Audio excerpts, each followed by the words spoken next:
The moment has finally arrived. I have petitioned for today to become a national holiday, Dominique. Don't give me that shaking of the head. Today should be a national holiday. I am observing as the New York Jets open training camp for the first day of the rest of our lives with Aaron Rodgers. And some people, when I came in this morning, said, Greeny, I'm disappointed that you're not wearing anything green. Well, I have a little trick up my sleeve, almost literally here. I have a little something planned right here. Stand by. Whoa. Stand by. Let's go. Okay? We're not fooling around today. All right, Harry, what do you think? Well, you are the original Magic Mike. That's exactly right. Forget the movies. Channing Tatum stole all of that directly from me. What do you think of that, Neek? Good luck this year, Greeny. I hope that this is not the high point of your Jets season. I'm looking forward to a successful run for the Jets, for you. Well, the Jets have a lot of reasons to feel, I think this is pretty good. I'm going to have to figure out a way to get this thing pinned open like that so we can see it. It says Aaron Rodgers and number 8 on the back, by the way. I tried to wear it backwards this morning, but it just didn't look right. Nope, no, don't enjoy it. I don't want them to enjoy nothing. I want them to get to the Super Bowl, and if not, you're going to be miserable because that's what you get. Because you've been saying all offseason, Aaron. I agree with Aaron this, Aaron that. All last year, what was it? If we had a quarterback, we would be winning the division. We'd be smoking Buffalo. Yep. New England wouldn't even be in the picture. We could deal with Kansas City. We can deal with Cincy. We'd be as good as anybody. Well, what did they do this offseason? They went all in. They got the 4-time MVP. He brought his offensive coordinator. He brought a couple of his boys in Lazard and Cobb. They have firepower on the perimeter. They've got a shutdown type caliber defense. No. Win the Super Bowl or shut up. Or be miserable. It's as simple as that. Uncle Lou has spoken. Be miserable. Those are your options. That's what you got. Win it then. There's no conceivable chance you're disagreeing with that, right? Well, after the forceful manner in which he placed it, there's no way in the world we can disagree. It's literally a Super Bowl or bust. That's why you go get a quarterback like Aaron Rodgers. And I understand the Jets haven't made the Super Bowl, Greeny, since 2010. But when you go get a guy like Aaron Rodgers, you already assume that you're going to make the playoffs. And now you have a guy that can go toe-to-toe with those other lethal quarterbacks that are younger in the AFC. If you're playing against one of those guys, you feel like you have a great chance, and the confidence is sky high because we all know if you do not have a quarterback in the AFC, you don't have a chance in hell whatsoever to compete for a Super Bowl. You're right. That playoff drought going back to 2010 is the longest currently in the NFL. Is Jalen Hurts being disrespected? I don't think he's generally being disrespected. I think his number on that list is probably a little too low. Not only did he get them to the Super Bowl, but he played well enough, with the exception of one mistake, for them to win the Super Bowl. He played his best football at that time. But, I mean, as much as I appreciate this list that comes out every year, it's the same list that last year had Lamar Jackson outside the top 10. These anonymous executives get to say all types of wild foolishness when they stay anonymous. I don't think any of them actually feel that Jalen Hurts is that low on the list because we all saw last year he was the MVP until he took off a few weeks, and they were the best team in all of football, and he got better. So, yeah, I don't think anybody who knows anything about football is underrating or underappreciating or disrespecting Jalen Hurts. Okay, well, it just so happens that I have Ms. Kimberly Martin standing by, ready to rebut anything you say, Dominique. Kimberly, you were not going to let that go unchallenged. No, because that list was voted on by execs, coaches, and scouts in the NFL, and that's what led me to say he's disrespected. I understand it's been one season, but my issue, it's no shade against Josh Allen or Joe Burrow or Justin Herbert even. I already have GMs hitting me up wondering if I'm going to be able to be in their stadium this year. But the Jalen Hurts conversation, no one complained about Josh Allen's numbers and how he's got a loaded roster with Stephon Diggs. All of a sudden with Jalen, it's like, well, he's got the best defense. He's got the best O-line. Is it really him? It's only been one season. My issue is how we evaluate quarterbacks and which ones we give the benefit of the doubt to say it's only been 1 year or actually he's a guy who could challenge Patrick Mahomes. That's my whole issue. There's no reason that Jalen Hurts, after the performance that he put up last year in the Super Bowl, this was a guy who could have won MVP had he not gotten hurt. So for him to be 6th on that list, I think is wildly outrageous.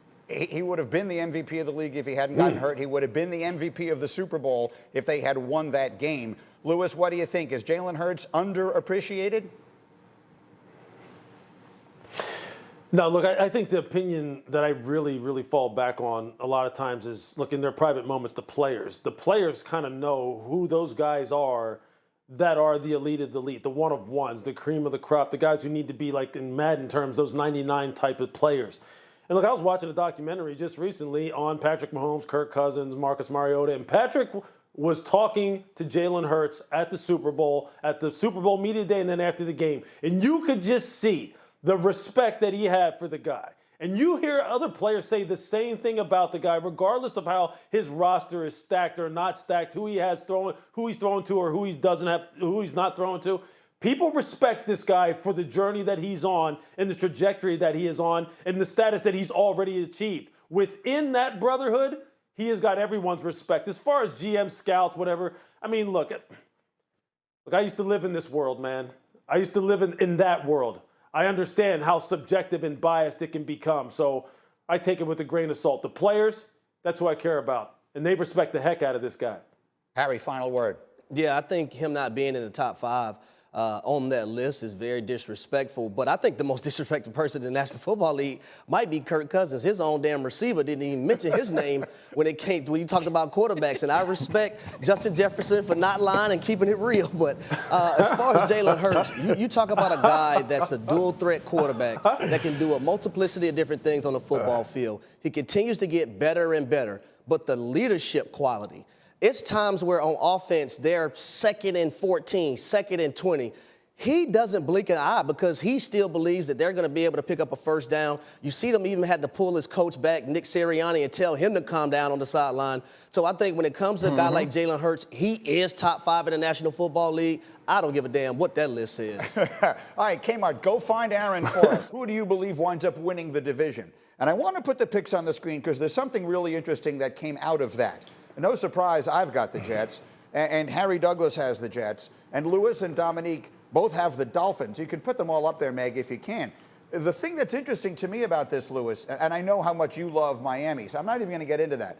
Yesterday on this show, Dan Orlovsky went on a rant about how everyone is overlooking Buffalo. The world is sleeping on Buffalo. We're acting like everything has moved past Buffalo. They've been the team to beat in that division since Tom Brady left, and none of us like them. What do you make of that, Lewis?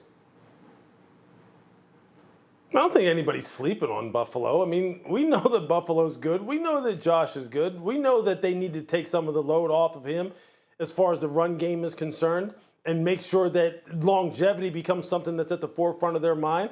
We also know that this is a football team that right now has shown some cracks in the foundation as far as, look, one, Sean McDermott takes over on the defensive side of the ball for Leslie Frazier. I'm not saying that's a crack in the foundation. I'm just saying it's a change. We know that offensively, their identity as far as how much do they run the football versus how much they put it in Josh's hands is something that Sean has struggled with.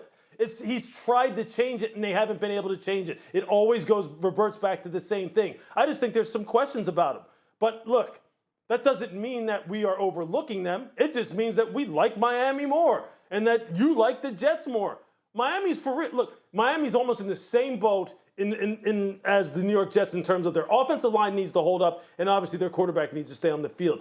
But there isn't a team in the NFL that's more explosive than Miami as far as the amount of speed and way in which they can gut you with pure speed. They've got it everywhere, offensively and defensively. Yeah. Oh, look, they have an Olympic track team at wide receiver, and they've added, I don't know that people have paid enough. They've added Bradley Chubb and Jalen Ramsey on the defensive side. I get it. But, Dominique, we are counting on something that unfortunately never seems to happen, and that is the quarterback staying healthy. Yeah, and Vic Fangio taking over as defensive coordinator. Don't leave that out as an important asset to that team. But, yeah, I wish that one of you guys would have picked the Bills because I think it is a little outrageous because they have been dominant, but I didn't want to be the one to pick them. I think that their team is incredibly talented, but I don't think that they are at their best right now. The teams around them feel like they're getting better, and I don't think the Bills are getting better. The best that they can be is probably repeat what they were last year. Their core is aging, and not aging in a good way. It's not experience. It's kind of getting to that point where they are over the hill. And the questions still remain about how diverse their offense can be and how reliant on Josh Allen to be their everything, Josh Allen and Stephon Diggs to be their everything. Those questions are there. We saw the Dolphins find ways to create offense even without their starting quarterback, and now their defense is getting better. That's why I like them. Anyone who's picking the Jets, though, like that's a little premature in my opinion. Y'all two need to explain yourselves. That's why your opinion is to be discounted at all costs. I will merely say that the screenshot of this shot on our TV right now, #Bills Mafia, just prepare to hear from them. Thank you for watching ESPN on YouTube. For live streaming sports and premium content, subscribe to ESPN+.